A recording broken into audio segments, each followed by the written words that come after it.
বন্ধুরা, আজকাল অনেকেই মিউচুয়াল ফান্ডের দিকে ইনভেস্ট করছে। ভালো কথা। তবে প্রশ্ন ওঠে, মিউচুয়াল ফান্ড ভালো নাকি ইউলিপ ভালো? আমি বলি, কোনো ইনভেস্টমেন্টেই খারাপ নয়, কিন্তু ডিসিপ্লিন সেভিং এর দিক থেকে ইউলিপ অনেক এগিয়ে। কেন বলছি শুনুন। মিউচুয়াল ফান্ডে মানুষ ইনভেস্ট করে ঠিকই, কিন্তু বেশিরভাগই লং টার্ম ধরে রাখতে পারে না।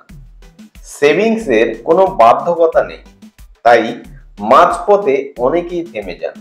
কিন্তু ইউলিপে একটি ডিসিপ্লিন তৈরি হয়, প্রতি বছর নির্দিষ্ট সময়ে প্রিমিয়াম দিতে হয়, ফলে আপনি গড়ে তোলেন নিয়মিত সেভিংস এর অভ্যাস, সাথে পান জীবন বীমার সুরক্ষা এবং দীর্ঘমেয়াদে ভালো রিটার্নের সম্ভাবনা।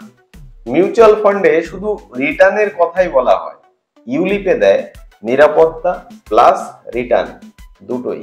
তাই আমি বলি, ভবিষ্যৎ গড়তে চাইলে ডিসিপ্লিন সেভিং করলেই ইউলিপে ইনভেস্টমেন্ট করুন। ভবিষ্যৎ সুরক্ষিত রাখুন নিজের ও পরিবারের। ধন্যবাদ।